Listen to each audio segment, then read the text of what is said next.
ayudar a entenderlo sobre la guerra, particularmente lo que denominamos conflictos armados internacionales y conflictos armados no internacionales. Y por eso es muy importante el DIH, porque es el marco jurídico aplicable que nos va a dar como origen o reflexión puntual cómo calificar la existencia o no de un conflicto, determinar si existe. En segundo momento, también hay que recordar que el DIH determina objetivos de aplicación. Como bien mencionaba Molly la clase pasada, estamos hablando de a quién protege y qué limita. Y sobre qué limita, qué principios aplicables le son en estos, ¿no? Entonces, cuando hablamos de protección, hablamos sobre todo en la finalidad del derecho. El derecho como tal no es el objetivo, sino lo que trata de hacer el derecho. ¿Y qué trata de hacer el derecho internacional humanitario? Proteger a las personas, a los combatientes, a los náufragos, a los prisioneros de guerra y también a los bienes de todas sociedades en contextos de un conflicto armado. Puede ser este de carácter internacional o de carácter no internacional. Y a su vez permite limitaciones que van a ayudar a atender a esta lógica de protección principal. ¿Limitaciones sobre qué? ¿Qué se prohíbe hacer? ¿Qué se permite hacer dentro de un contexto de guerra? Esto se refleja mucho más fuerte en el principio de necesidad militar. El principio de necesidad militar es justo la reflexión que deberían hacer todos los combatientes. Cuando hablamos de combatientes, estamos hablando de miembros de grupos armados, sean estatales o no, y cuáles son sus posibilidades de generar enfrentamientos y en consecuencia qué sí se podría hacer. Aquí estamos hablando de algo muy, muy importante que merita no solo una reflexión general de la vida y de los principios generales que en derechos humanos se tratan de una manera muy distinta. El derecho internacional humanitario sí tiene una premisa general que es, ¿podrían perecer personas? La respuesta general es cruda y es sí. Ahora, ¿quiénes sí podrían hacerlo? Y aquí estamos hablando de exclusivamente de los combatientes. Entonces hay una primera excepción fundamental que se da en el derecho internacional humanitario en contraposición de cualquier otro marco jurídico, que en concreto son los derechos humanos. ¿Se puede atentar contra la vida? Y la respuesta es sí, pero ¿de quién? ¿A quién va a limitar? Lo limita y lo ciñe exclusivamente a los combatientes. Y en caso que sí sea necesario y permita un objetivo militar concreto, esto lo vamos a abordar en la próxima clase, pero los objetivos militares se van a definir con características para poder lograr la existencia o control territorial o control militar sobre algún elemento. Esto a veces puede generar una contradicción muy lógica dentro del marco formativo de las personas que estudiaron derecho, incluso ante cualquier persona, porque ¿cómo se va a poder permitir limitar la vida? ¿Es esto lógico? La respuesta no es lógica, pero las guerras tampoco son lógicas. Y en este sentido, la evolución de las guerras, lo que se trata de hacer dentro del derecho y por ende regular necesidades concretas, es ¿qué sí se va a poder permitir? Bueno, si la guerra sabemos que mueren personas, limitemos las personas que pueden fallecer. ¿Y quiénes pueden fallecer? Bueno, las personas que son combatientes, porque voluntariamente o no, en algunos casos de excepción, han decidido participar en los contextos de conflicto. A su vez, el derecho internacional humanitario regula objetivos de aplicación. Y cuando hablo de objetivos de aplicación, estoy hablando en concreto de la conducción de hostilidades. Y esto es un término no muy utilizado dentro de la razón del derecho porque es un término exclusivamente militar, cómo se dirigen y cómo se generan las acciones para poder generar enfrentamientos. Y de nuevo, aquí estamos hablando de un marco específico y la competencia entonces del derecho internacional humanitario tiene que ver mucho con la aplicación de el derecho y las reglas de las Fuerzas Armadas. Entonces, cuando hablamos de conducciones hostilidades, vamos a empezar a hablar sobre la violencia que se pueda ejercer y los ámbitos de aplicación de esta violencia. Y al efecto, los ámbitos de aplicación de esta violencia los determina el derecho internacional humanitario con principios, como vimos en la clase pasada, la distinción, la precaución y la proporcionalidad. Al efecto, también desarrolla excepciones. ¿Y cuáles son estas excepciones? Pues estamos hablando de civiles combatientes, de quiénes podrían participar. Algunas de estas dudas fueron presentadas en la clase pasada y creo que es importante reflexionarlas. ¿Quién es un civil combatiente y cuándo puede un civil cambiar de categoría? Porque aquí también estamos hablando de categorías. El derecho internacional humanitario protege a todas las personas, a excepción de los combatientes que están en una hostilidad. Cuando ya no están en una hostilidad, sí los protege. Como bien vimos en los convenios de Ginebra, en el primer convenio, el segundo convenio y el tercer convenio. Y principalmente a toda la población en el cuarto convenio. Además de eso, en el artículo 3 común protege a todas las personas y hace excepciones concretas a quienes sí se podrían generar, contra quienes se podrían generar hostilidades. Y los civiles combatientes es una categoría, una dicotomía incluso de la caracterización de personas, porque cuando estamos hablando de una civil, quiere decir no pertenece de forma directa a un grupo armado. ¿Y cuándo puede ser combatiente? Cuando sus objetivos o sus acciones concretas ayudan o benefician a un grupo armado y en consecuencia delimitan la posibilidad que esta persona sí esté afiliada en la hostilidad. Esto lo vamos a desarrollar de nuevo en la próxima clase, pero creo que es importante entenderlo. Si llegasen a existir dudas, por favor, vayan dejándolas en el chat y lo vamos a ir tratando de abordar al final de la presentación.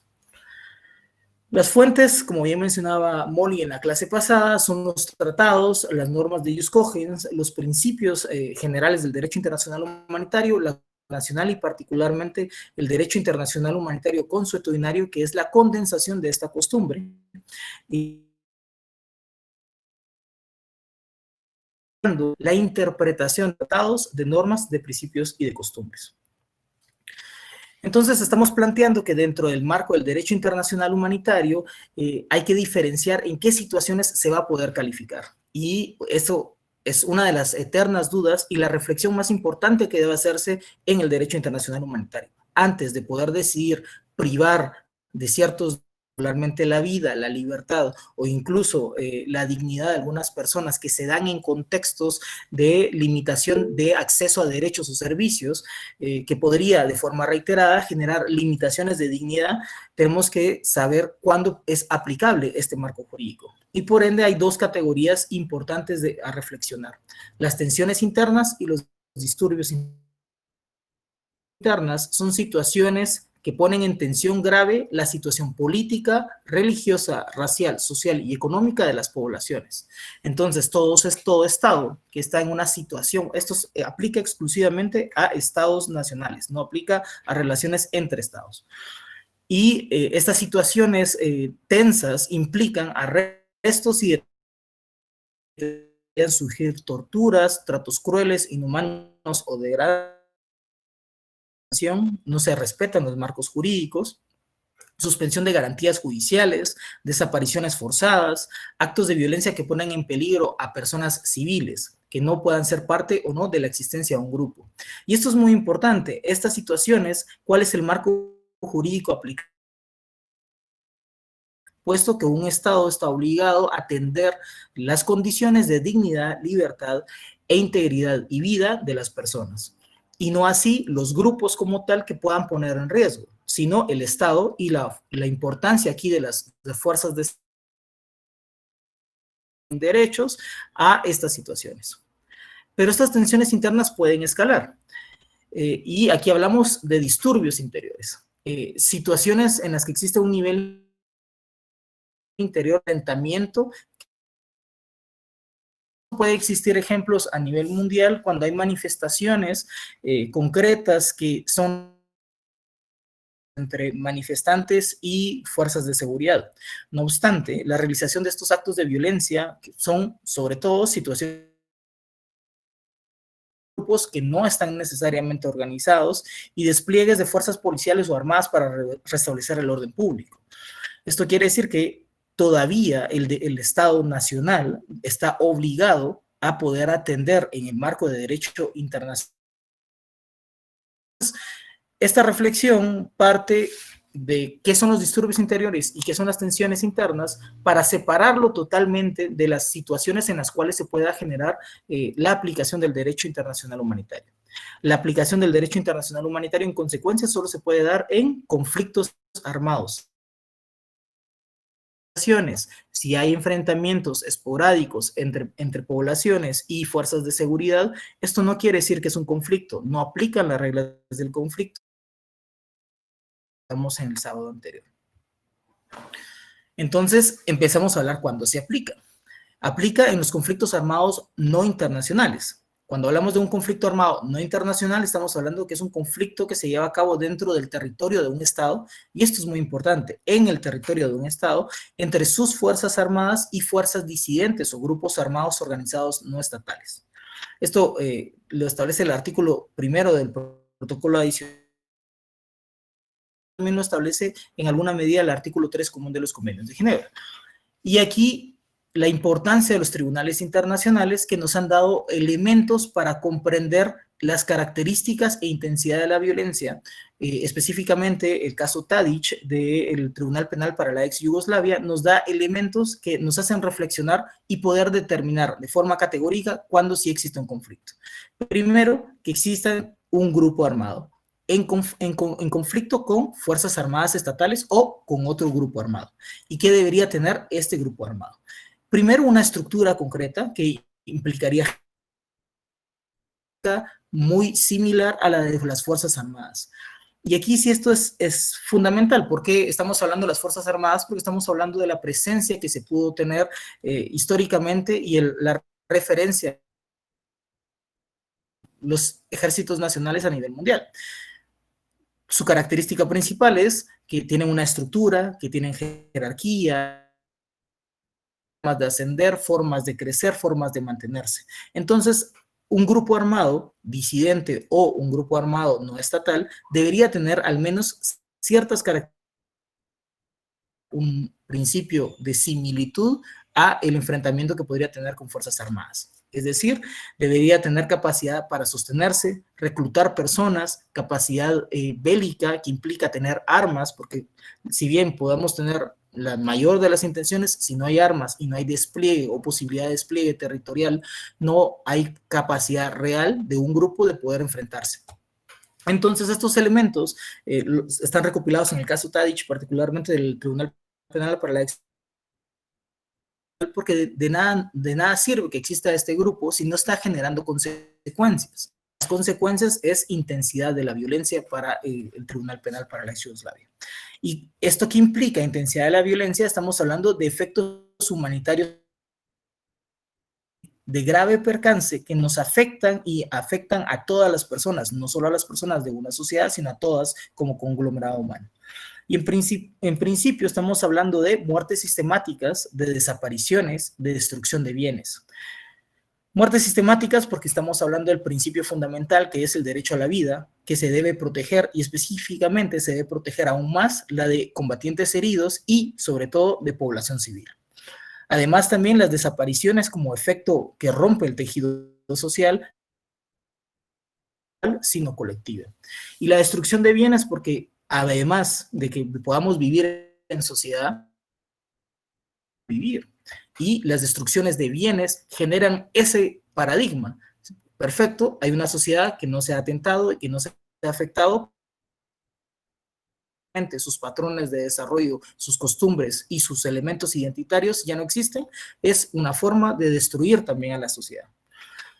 Y que estos efectos humanitarios tengan una consecuencia directa en las hostilidades que esté generando el grupo armado.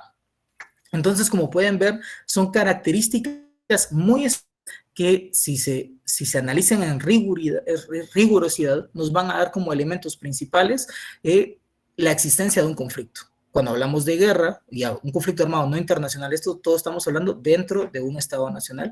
Cuando hablamos de guerra, tienen que por estaríamos hablando de tensiones internas o disturbios interiores. Y algo más sencillo es comprender el concepto de Carta de Naciones Unidas, ya da los elementos concretos para el poder desarrollar y qué se entendería como un conflicto, y principalmente es la agresión de un Estado a otro en su expresión. Es un Estado frente a otro, o un grupo armado no estatal de un Estado comprende guerras de liberación nacional o los pueblos que buscan autodeterminación. Si bien esto tiene una referencia más histórica, dado el carácter importante, donde los estados coloniales poseían colonias que estaban buscando autodeterminación.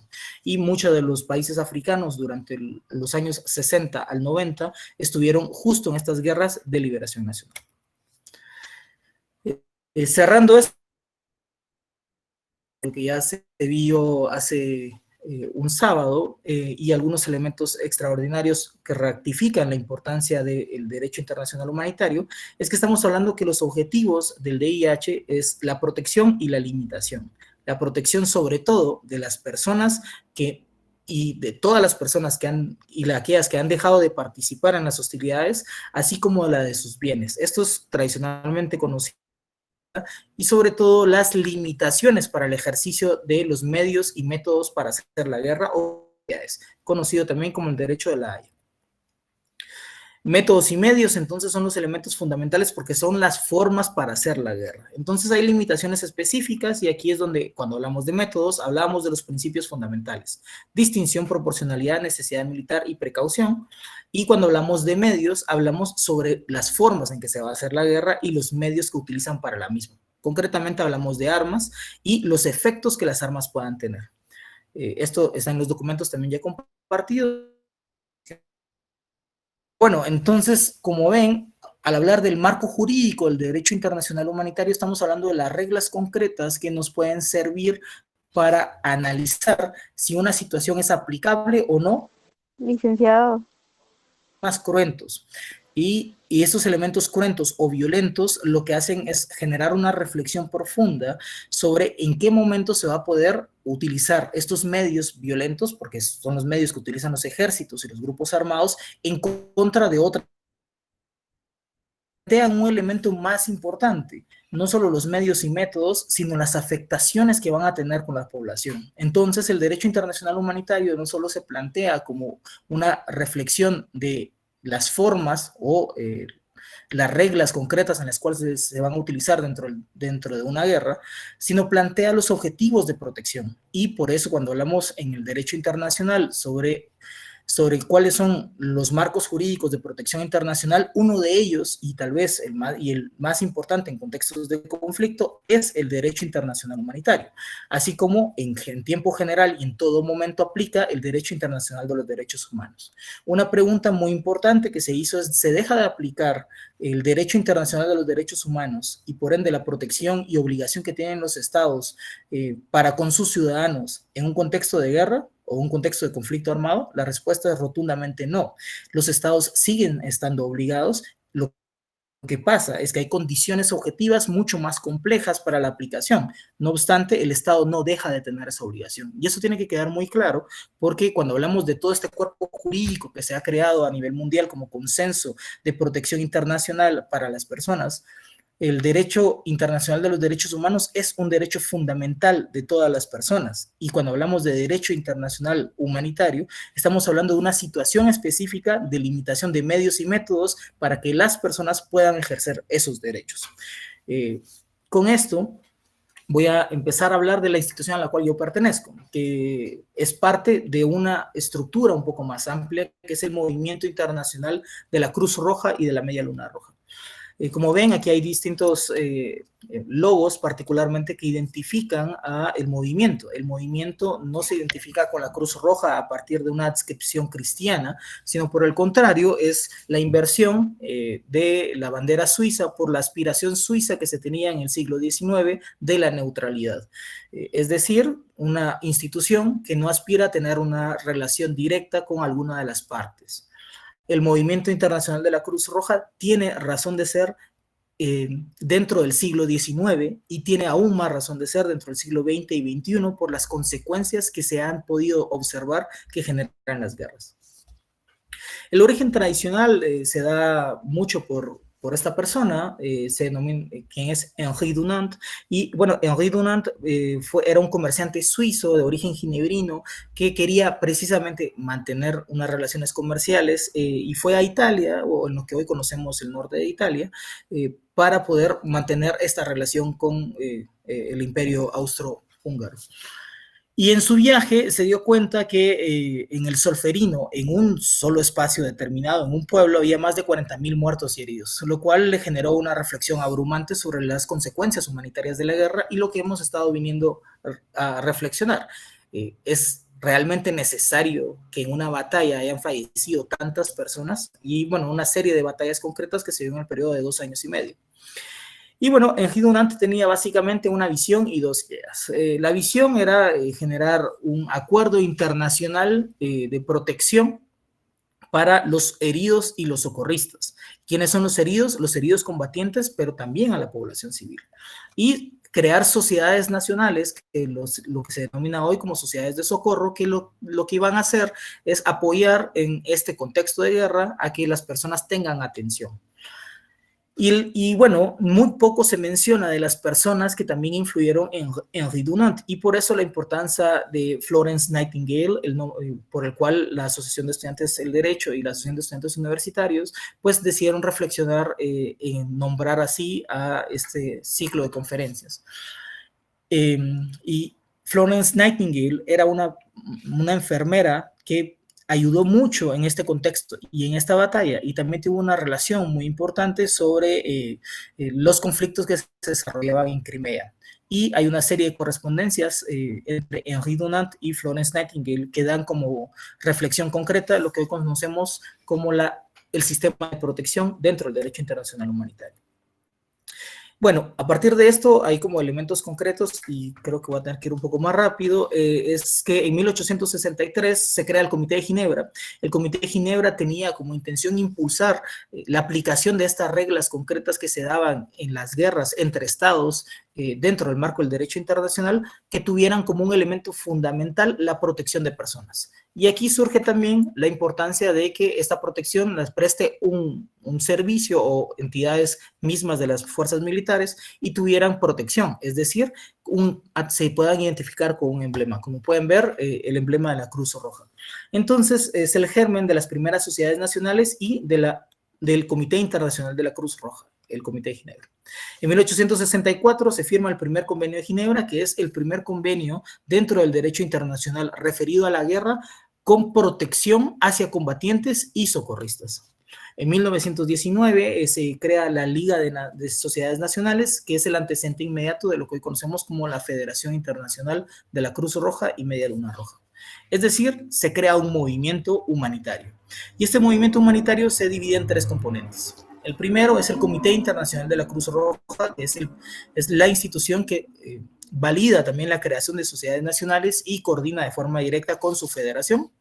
Y además es la entidad a la cual yo pertenezco que tiene una vinculación directa con las reglas de la guerra. Es decir, asesora y apoya a los grupos armados, aquí no importa de qué parte o qué bando pertenezcan, para que se respeten las obligaciones que se ha tenido a nivel de costumbre internacional en proteger a las personas. De nuevo, el derecho internacional humanitario no es un marco jurídico que busque exclusivamente tener una relación sobre el hacer de la guerra, el jus ad bellum que se mencionó también en la clase pasada.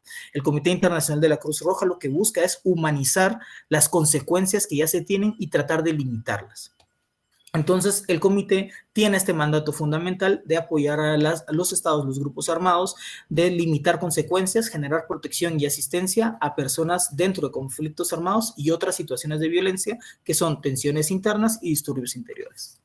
Las sociedades nacionales son las instituciones que ustedes ya podrán conocer, como por ejemplo la Cruz Roja guatemalteca, la mexicana, la salvadoreña, la Media Luna Roja siria, la Media Luna Roja turca, que hacen también actividades humanitarias, que también están presentes en situaciones de conflicto armado, pero tienen una visión más de asistencia y asistencia médica, y dentro de su desarrollo muchas de estas instituciones tienen relaciones muy fuertes que son prestadores de servicios de salud en tiempos de paz, como lo puede ser la Cruz Roja mexicana, salvadoreña, guatemalteca y costarricense.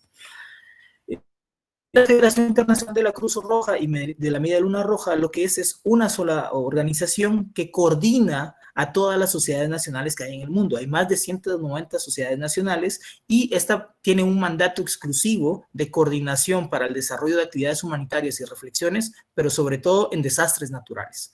Entonces, el mandato humanitario no solo tiene que ver con la guerra, tiene que ver con las situaciones de paz para prestar servicios de salud, sino también tiene una extensión para los desastres naturales. Uno de los mejores ejemplos lo podemos ver en el caso del terremoto mexicano reciente, el caso del terremoto chileno reciente y el caso del volcán de fuego en Guatemala, donde hubo una coordinación internacional de miembros del Movimiento Internacional de la Cruz Roja que vinieron a apoyar a las consecuencias humanitarias. Como ven, hay tres símbolos en esta presentación, y está la Cruz Roja, la Media Luna Roja y el Diamante Rojo. El cristal rojo, diamante rojo, es un nuevo logo. Solo ¿Sí? interrumpiendo, no estamos en esa diapositiva, entonces no podemos ver el logo. ¿Están en esto? ¿Ya los ven?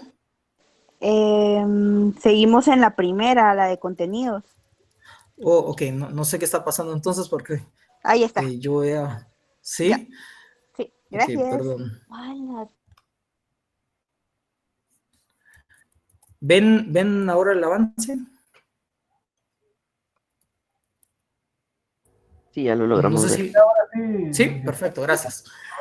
Bueno, entonces el movimiento internacional tiene tres logos o emblemas fundamentalmente, que son la Cruz Roja, la Media Luna Roja y el Diamante Rojo. La Cruz Roja, como bien mencionaba, es un emblema de 5 cuadrados específicos, que es la bandera suiza invertida, la media luna roja, que es el símbolo dentro del Islam de paz, y el diamante rojo, que vino a tener como consecuencia de la posible relación entre el cristianismo y el Islam, pues a tratar de superar una relación o referencia religiosa, y se consensuó a nivel mundial en el tercer protocolo adicional de los convenios de Ginebra, que existiría un nuevo emblema de protección humanitaria y que es el diamante rojo. Este se dio en el año 2005. Y todo esto para decirles que el movimiento internacional de la Cruz Roja y Media Luna Roja posee 7 principios fundamentales: el de humanidad, neutralidad, imparcialidad, independencia, voluntariedad, unidad y universalidad. Y sobre todo principios rectores, que son los principios que nos guían para el trabajo humanitario. El principio de humanidad tiene una relación directa con la finalidad de proteger a las personas. El principio de neutralidad tiene una finalidad y alcance que no vamos a tomar partido de ninguna de las partes. La imparcialidad es que la prestación de servicios y la protección no va a tener una vinculación tampoco a las partes, sino nos guía el principio de humanidad para poder brindar asistencia. La independencia es que no hay una dependencia económica ni cuestionada o sujeta a cooperación internacional en la mayoría de los casos, y los otros son propios de la forma de acción del trabajo. Somos un movimiento internacional, estamos presentes en la mayoría de los estados en el mundo y nos regimos por mucha actividad voluntaria, principalmente las sociedades nacionales. El emblema, en consecuencia, tiene usos específicos, un uso indicativo que tiene que ver, no sé si me están siguiendo la presentación o no. Estamos en la diapositiva 13. Ok, que es los emblemas y uso, ¿no? Estamos en los componentes del movimiento. Ya Sí, pasamos a los disculpen, no emblemas sé. y su uso. Sí, disculpen, creo que voy a tener que usarlo así porque, como ven, he ido por muchas presentaciones que ustedes no han podido ver. Lo siento mucho. Bueno, los emblemas y uso en concreto tiene un uso indicativo y un uso protector. El uso indicativo en concreto es una referencia y tiene como única finalidad la aplicación de proteger a las personas que lo usan y las obligaciones estatales de proteger a estas personas porque tienen la presentación de este emblema. Y el uso protector tiene una finalidad más operativa, que es protegerlas por su acción. Es decir, porque están apoyando a alguien, porque es una instalación de servicios y de ayuda, o porque trasladan a personas. En consecuencia, el movimiento tiene un mandato permanente, y ese mandato permanente es estrictamente humanitario. Quiere decir que a pesar que estamos trabajando en situaciones de guerra, a pesar que trabajamos un diálogo político con estados y a pesar que vemos consecuencias humanitarias que deberían tener sobre todo una sanción, no somos una entidad político, militar o de justicia penal. En consecuencia, no juzgamos ni arbitramos.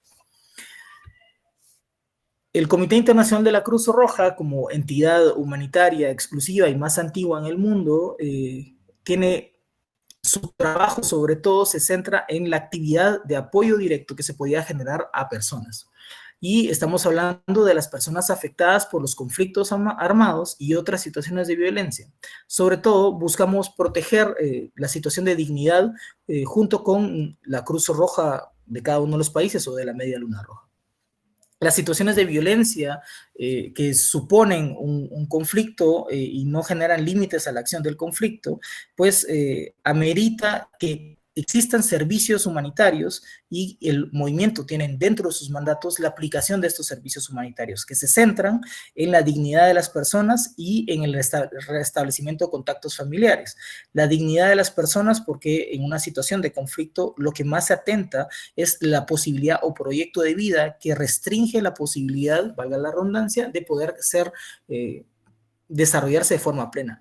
Como ven, el mandato también tiene una vinculación con derechos humanos, pero desde un enfoque exclusivo en la situación donde se aplica. El Comité Internacional de la Cruz Roja se esfuerza a sí mismo básicamente para prevenir sufrimiento a través del fortalecimiento del derecho y de los principios humanitarios universales y además de apoyar directamente a las instituciones estatales. Entonces, como la mayoría de ustedes son estudiantes de Derecho, pero quienes no lo sean, el CICR ayuda a los estados, sobre todo, a poder generar condiciones de prevención. Estas condiciones de prevención tienen una vinculación directa con el marco normativo. Y el CICR lo que hace es asesorar a los estados para poder implementar así adecuadamente sus obligaciones dentro del derecho internacional. Entonces, el CICR es una organización que asesora también la implementación del derecho. Y esto es muy importante y referente porque también genera doctrina y teoría al efecto para orientar a los estados. Entonces, el CICR también tiene una dualidad que presta servicios de reflexiones jurídicas y de aplicaciones humanitarias que sirven al Estado, es decir, guías de interpretación y de aplicación. Uno de los ejemplos concretos es la guía para parlamentarios sobre personas desaparecidas, la guía para prestación de servicios forenses en situaciones de emergencia. Y estos elementos ayudan sobre todo no al derecho, sino a proteger a las personas. El Comité Internacional de la Cruz Roja, para poderla definir de forma más clara, es una organización humanitaria, imparcial, neutral e independiente que trabaja para aliviar las consecuencias humanitarias de los conflictos armados y de otras situaciones de violencia, a través de la promoción del derecho internacional humanitario y de otras normas y principios fundamentales sobre la protección de la persona. Y aquí estamos hablando de derechos humanos. No somos una organización propiamente de derechos humanos, pero sí reconocemos que los derechos humanos es el marco jurídico aplicable en la mayoría de situaciones y en todo momento, incluso dentro de un contexto de conflicto armado. El CICR es una organización global y está presente en más de 80 países en el mundo, en 14 países dentro del continente americano y tiene alrededor de más de 17,000 personas empleadas en la institución y más de 2,000 móviles.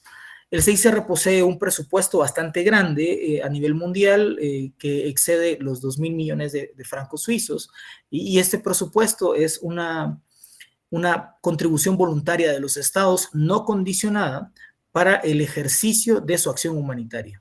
Es decir, para poder aplicar los convenios de Ginebra y un compromiso voluntario que los estados han asumido.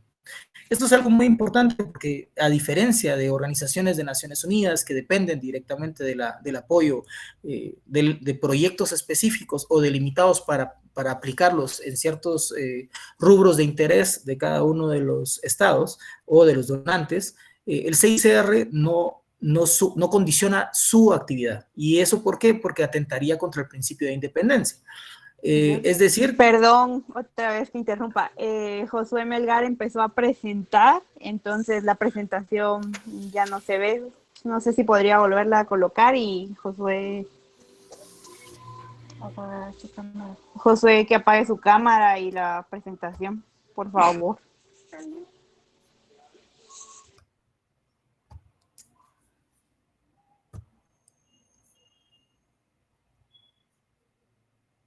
Ok, bueno,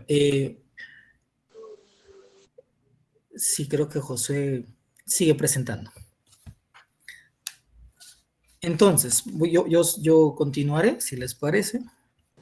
Sí, si quiere continúe, porque igual la presentación se les va a compartir en el Classroom, entonces para no tener más interrupciones. Bien, entonces... El CICR, como les mencionaba, estábamos hablando del presupuesto de la institucionalidad como tal, y al efecto, el presupuesto del CICR no está condicionado. Y esto de nuevo es muy importante y es muy especial y sui generis en el mundo y en las organizaciones humanitarias. Para el caso concreto de la delegación, el CICR está presente en México y América Central y Cuba. Bueno, ya en Cuba está dejando de tener operaciones porque la está llevando Panamá, pero el CICR tiene presencia en esta región y la delegación posee misiones específicas en cada uno de los países, a excepción de México, que es considerada la delegación central. La misión y los enfoques concretos que se tiene por parte del Comité Internacional de la Cruz Roja es que es una organización imparcial, neutral e independiente que tiene una misión exclusivamente humanitaria, pero sobre todo tiene enfoques para poder hacer esta retórica o esta narrativa algo real. Y a este apartado me refiero que para poder hablar del derecho internacional humanitario y la protección de las personas, podemos tener 4 programas específicos que nos ayudan a tener un enfoque directo y real. El primero es la protección, el segundo es la asistencia, la prevención y la cooperación. Estos enfoques redundan en consecuencias humanitarias que se puedan tener sobre la violencia. Las consecuencias más evidentes tienden a ser los muertos, heridos y personas detenidas. Son problemas visibles en toda la sociedad. Como consecuencias humanitarias, pero las consecuencias humanitarias son mucho más complejas. Podríamos decir que esos 3 elementos son la punta del iceberg de algo mucho más complejo, que estamos hablando de las amenazas, de las extorsiones o el abuso del derecho por parte de personas particulares o grupos armados, la afectación, provisión y acceso a los servicios básicos, uno de ellos la salud, lo otro de ellos la educación, las desapariciones de las personas que se pueden dar por distintas formas y distintas naturalezas u objetos, la violencia sexual, que no solo es parte de un marco patriarcal generalizado, sino también tiene consecuencias humanitarias no solo en las víctimas, sino en el resto de la sociedad, porque construye este ideario y lenguaje patriarcal, y también formas de actuar. La limitada libertad de movimiento, digamos, que se pueda llegar a tener a través de la presencia de grupos armados, el impacto en la salud mental, la afectación social que tiene precisamente un conflicto. El reclutamiento forzado de menores o el desplazamiento forzado y la movilidad forzada que traspasa fronteras, que tradicionalmente conocemos el fenómeno como la migración, ¿no? Pero esta movilidad masiva es también parte de una consecuencia humanitaria que hay que atender y analizar más a profundidad. La protección en concreto la hacemos a través de velar con las autoridades estatales y otros actores para que respeten sus obligaciones, sobre todo de preservar la vida, la seguridad, la integridad física y la moral, así como la dignidad de las personas afectadas por la violencia. Y cuando hablamos de esto, estamos diciendo que recordamos al Estado de forma constante que son las entidades obligadas de atender y proteger a las personas. No solo estamos diciendo que la protección es que el Estado lo haga, sino también hacemos recomendaciones puntuales de cómo hacerlo, de una forma confidencial tradicionalmente, para poder ser así una entidad de asesoramiento. La prevención es crear entornos favorables, en concreto para el respeto de la dignidad de las personas. Y aquí es donde el medio donde la mayoría estamos formados, que es el derecho, sirve. El derecho sirve para crear condiciones o entornos favorables de protección. La asistencia, sobre todo, es cuando el Estado o las personas principalmente no están recibiendo del Estado la atención adecuada, pues sobre todo se mantenga la dignidad humana y tenga una relación directa con su proyecto de vida. Básicamente, ayuda directa a las personas. Y la cooperación no es el concepto de cooperación para el desarrollo, no somos una entidad de cooperación para el desarrollo que apoya directamente al Estado, dándole dinero o generando reflexiones a partir del proyecto económico de las actividades, sino por el contrario, hablamos de cooperación intramovimiento, que es apoyar a la Cruz Roja guatemalteca o apoyar a la Cruz Roja salvadoreña en el desarrollo de sus actividades humanitarias.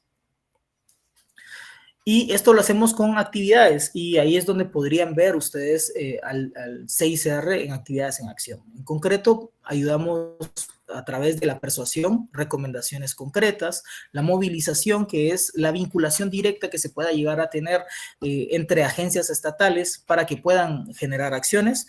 O sea, no solo les decimos y les recordamos o hacemos recomendaciones, sino por el contrario los ponemos en una situación donde los ministerios de Estado, las secretarías de Estado puedan generar coordinaciones directas para apoyar a personas.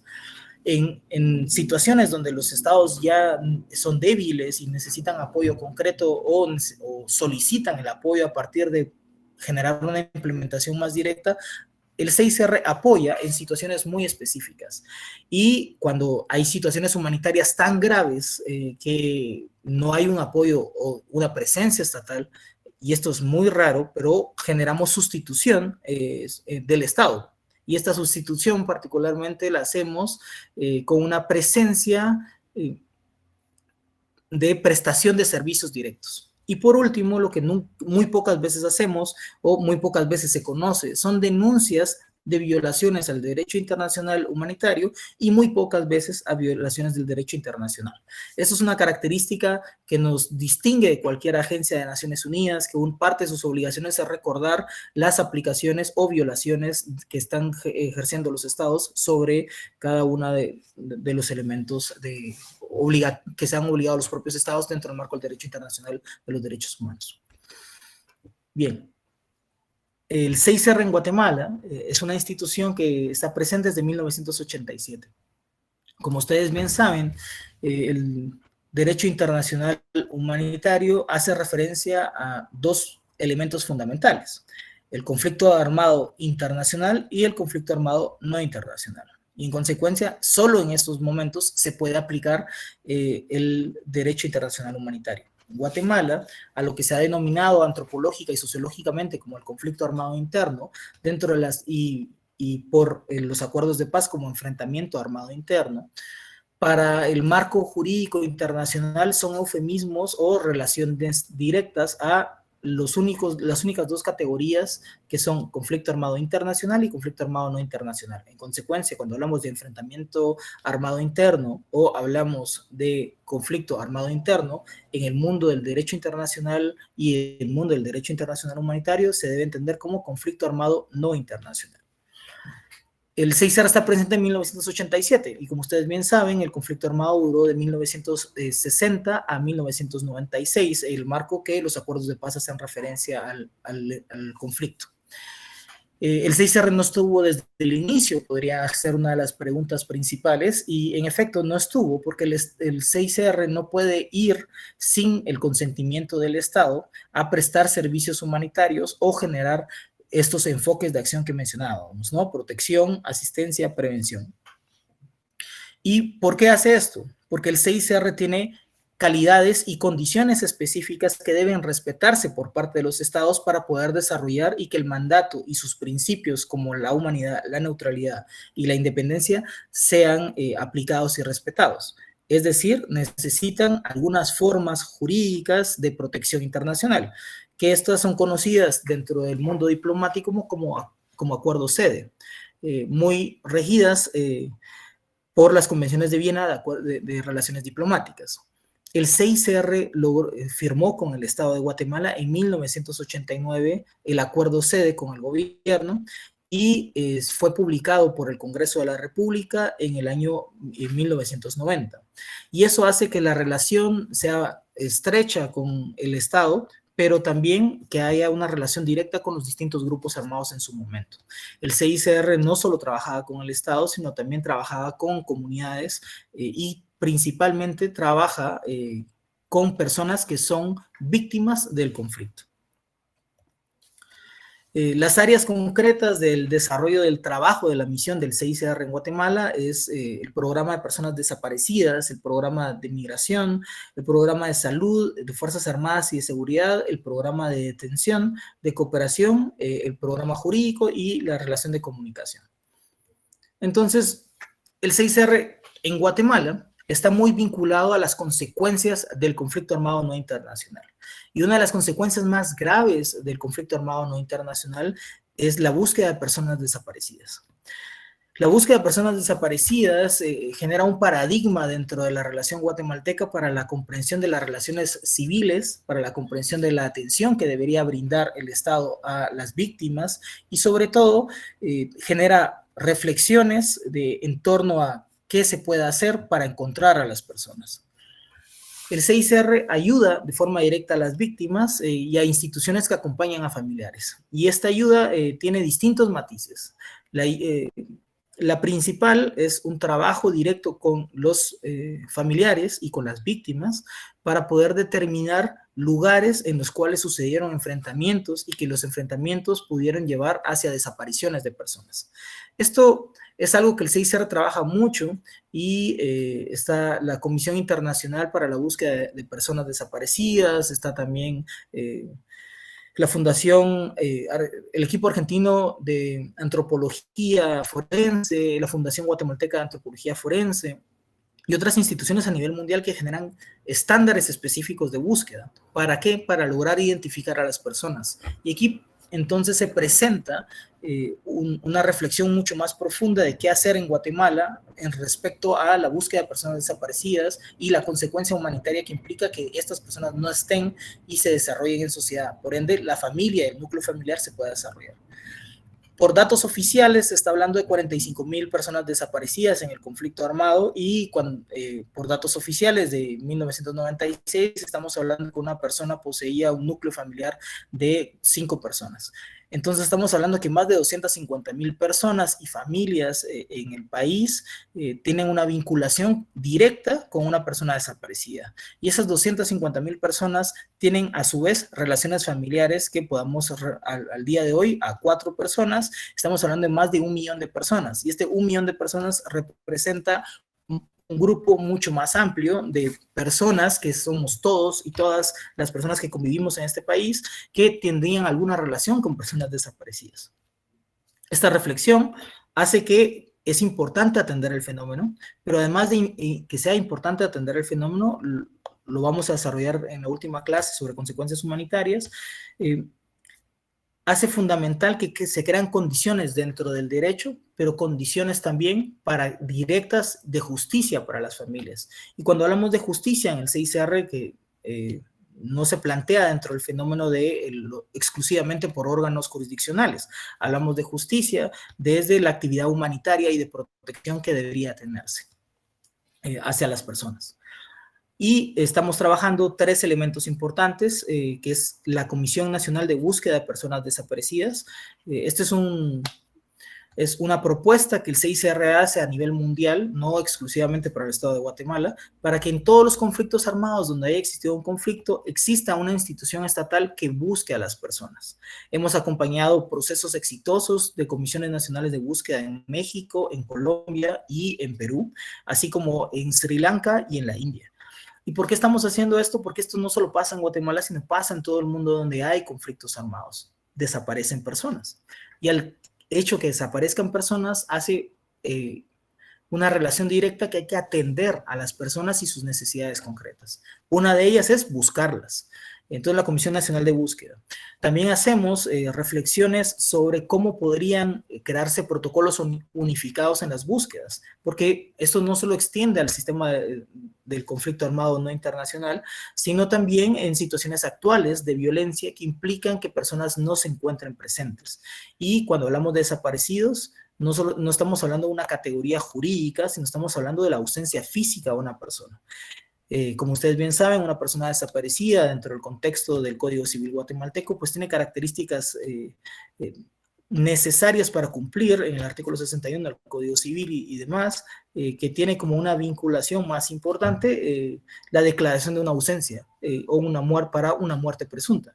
Cuando hablamos de desaparecidos en contextos de conflictos armados es no suponer la muerte jamás, porque eso implicaría que civilmente todas las personas tendrían que declarar muerto a su familiar. Eso a nivel psicológico se habla de una pérdida ambigua, y la pérdida ambigua hace y obliga a que las personas tengan una responsabilidad y culpa, y cargar eso a un familiar de que por sí ya es víctima, genera una consecuencia y agrava y profundiza una consecuencia humanitaria que hay que evitar. También generamos protección y asistencia a población migrante.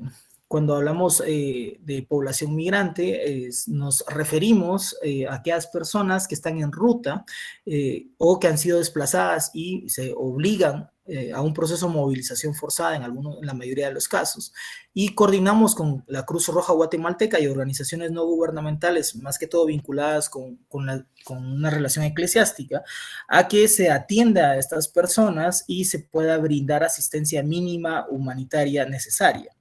Esto no es para nada una clase que podría aproximarse a hablar sobre las necesidades humanitarias de la población migrante, pero lo que sí es importante reflexionar es que estas personas mayoritariamente están fuera de contacto de sus familiares, están en riesgos en un país desconocido o dentro de su mismo país que no conoce porque se ha puesto de forma forzada a movilizarse, y que generan condiciones que ameritan diálogo con autoridades estatales. ¿Para qué? Para que generen respeto y, sobre todo, garanticen la dignidad de las personas. El código migratorio, el código de migración en Guatemala genera una apuesta muy distinta y nuestro diálogo con el Estado también va en ese sentido.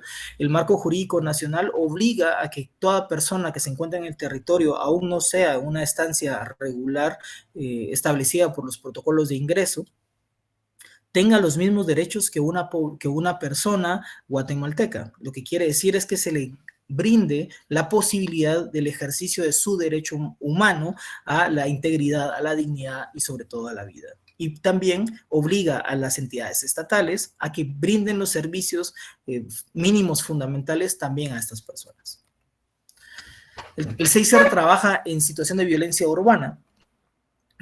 La violencia urbana en Guatemala es mayoritariamente reflexionada en las urbes, específicamente por la violencia cometida por algunos actores armados que se desarrollan más en el mundo de la relación pandilleril, conocido en algunos casos como maras, cuando se adscriben a ciertas relaciones o estructuras macro. En el contexto guatemalteco, lo que hacemos es promover espacios seguros para el desarrollo de las personas y el ejercicio de esos derechos de la vida y de la dignidad.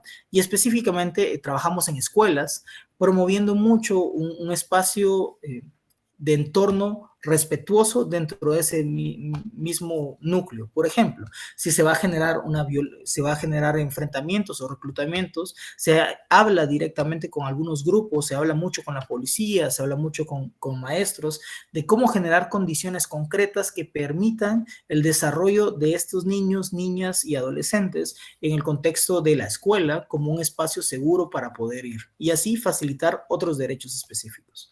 Apoyamos a instituciones que ofrecen asistencia médica y atención psicosocial a personas víctimas de la violencia. En Guatemala somos uno de los 2 países a nivel mundial que visitamos a adolescentes en conflicto con la ley penal. ¿Y por qué visitamos a adolescentes en conflicto con la ley penal? Hay un principio fundamental que ustedes conocerán bien en la Convención de Derechos del Niño y en la Ley de Protección Integral de la Niñez y Adolescencia, que es el interés superior del niño. Y el interés superior del niño lo que plantea es la posibilidad de desarrollo integral de las personas, y más allá del desarrollo integral de los niños, niñas y adolescentes, es el hecho que se proteja a estas personas indistintamente de sus condiciones o proyectos de vida. Y aquí estamos trabajando en adolescentes en conflicto con la ley penal en este país, con la finalidad de que estos derechos y este principio del interés superior del niño tenga sobre todo verificar condiciones de su privación de libertad, pero más allá de eso, las condiciones de dignidad en las cuales podrían ejercer este proyecto. Trabajamos en El Salvador y en Guatemala para poder generar estándares de cómo se deberían hacer visitas, y también ayudamos y asesoramos a los estados para poder generar mejor proyecto de vida en el proyecto de inserción social que los estados están tratando de llevar a cabo. Trabajamos también con Fuerzas Armadas y Seguridad, y lo que trabajamos precisamente con los ejércitos y con la Policía Nacional es la aplicación del derecho internacional de los derechos humanos, y en su momento, si llegase a existir una guerra en el país, la aplicación adecuada de la conducción de hostilidades. Esto también lo hacemos con una lógica de prevención de la posible actuación de cada una de las partes, pero sobre todo lo hacemos en un proceso de reflexión que implicaría que se respete el derecho internacional y se respeten estándares humanos fundamentales. Trabajamos también comunicación, hacemos muchos eventos públicos, estamos muy presentes en los festivales internacionales de poesía, en talleres de cine, y trabajamos mucho con beneficiarios, que es tal vez nuestro público objetivo principal. Nosotros trabajamos mucho con radios comunitarias y abordaje de lugares de entierro, rutas, recomendaciones puntuales en la ruta, no con esto promoviendo en sí la migración, pero sí recordando de que las condiciones humanitarias tienen sobre todo muchos retos. Trabajamos con jueces, fiscales y defensores con la finalidad de tener mejores capacitaciones sobre el derecho internacional humanitario para la aplicación de sanciones posibles, y con eso no estamos diciendo que promovemos la persecución penal contra personas específicas, porque no somos una organización penal, pero lo que sí estamos haciendo es que si el Estado decide perseguir, que lo persiga con el marco jurídico aplicable. Entonces tenemos un diálogo directo con Corte Suprema de Justicia, con Instituto de la Defensa Pública Penal, Fiscalía, y en algunos casos con capacitaciones a abogados y abogadas litigantes. Bien, esto sería la presentación general del CICR, y les voy a también enviar esta presentación para aquellas personas que no pudieron ver los elementos, pero tal vez más importante, yo creo que he hablado muchísimo, si ustedes estarían interesados en preguntas, estoy para servirles.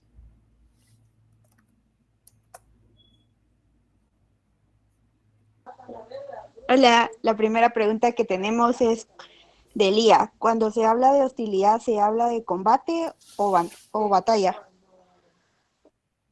Tanto combate como bueno, un combate o una batalla tienen diferencias concretas alrededor de la aplicación y la afectación que se puede llegar a tener, pero una hostilidad estamos hablando de un evento que pueda afectar directamente o beneficiar a algunas de las partes en conflicto.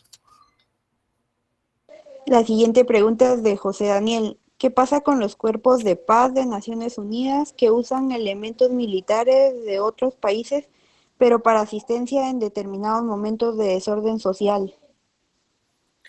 Sí, bueno, aquí hay un marco específico que Naciones Unidas ha aceptado, que tiene como finalidad el poder apoyar a los estados en brindar condiciones de protección. Quiere decir que se aplique la ley, el orden público y la aplicación de la ley en cada uno de los estados. ¿Qué pasa con ellos? Ellos tienen un marco específico de regulación y los principios aplicables a cuerpos de mantenimiento de paz tienen una relación con directrices y principios que se fundamentan en los funcionarios encargados de hacer cumplir la ley, es decir, mantener el orden público con una finalidad y limitación de la dignidad e integridad de las personas para lograr aprehensiones y arrestos correspondientes, y sobre todo la aplicación del derecho internacional de los derechos humanos.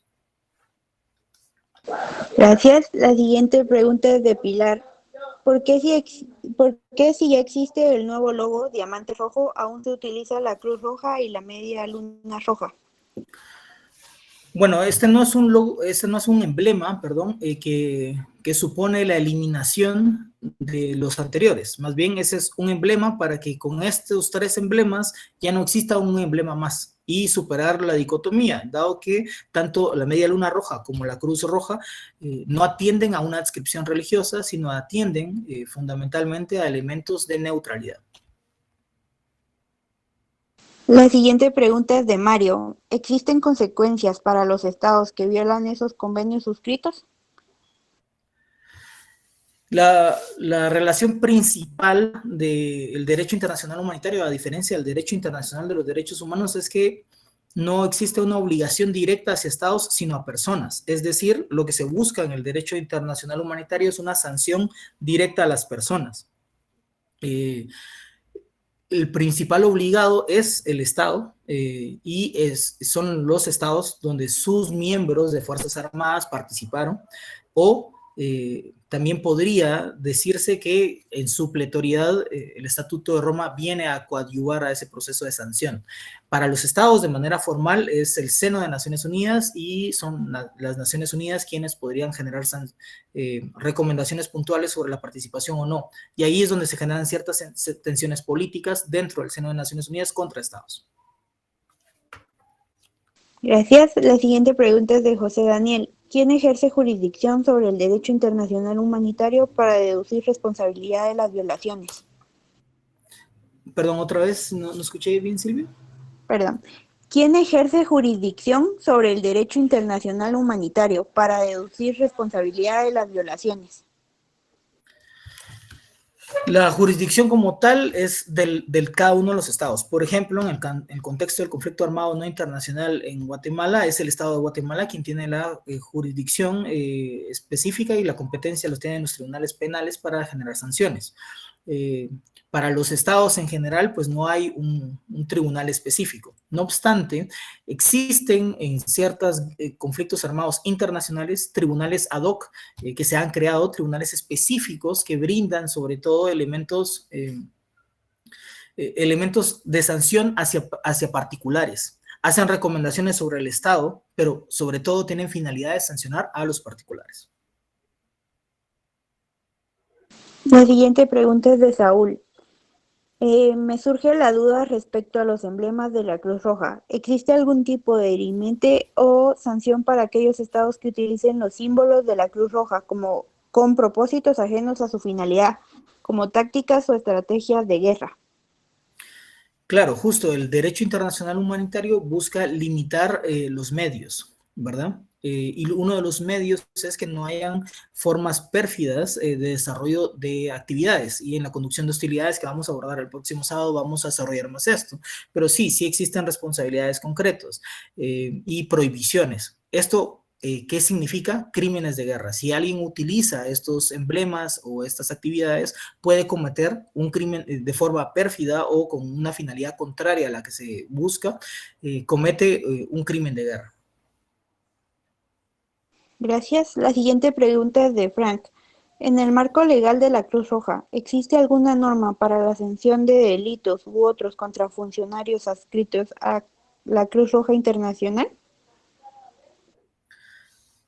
Sí, bueno, si una persona perteneciente a miembros del movimiento o del Comité Internacional de la Cruz Roja tendría una vinculación o generaría algún tipo de crimen, pues sí, hay responsabilidades directas.